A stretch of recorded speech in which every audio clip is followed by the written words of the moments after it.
बिस्मिल्लाहिर्रहमानिर्रहीम। जनाब स्पीकर साहब, कारी साहब से गुजारिश है कि दुआ करें। जो पुलिस ऑफिस में जो धमाका हुआ और जो वहाँ पर दहशतगर्द आए और जिस अंदाज में पुलिस एहलकार को और रेंजर एहलकार को उन्होंने शहीद किया, उनकी दराजात की बुलंदगी के लिए और मुल्क पाकिस्तान में अमन व अमान के लिए, और बिलखुसूस औरंगी टाउन में अब्दुल अहद हमारे कारकुन को डाकुओं ने शहीद कर दिया, उनकी दर्जात की बुलंदगी के लिए।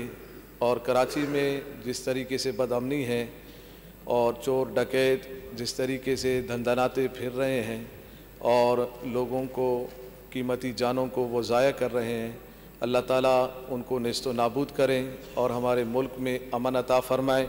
और साथ में जो महंगाई है, अल्लाह ताला इस महंगाई से पूरे पाकिस्तान को निजात अता फ़रमाए और जो इसके असबाब ज़राए हैं जो इस महंगाई को बढ़ाने में, अल्लाह ताला उनको हिदायत दे। अगर हिदायत नहीं है उनके नसीब में तो अल्लाह ताला उनको भी नेस्तो नाबूद करें। इसकी दुआ कीजिए।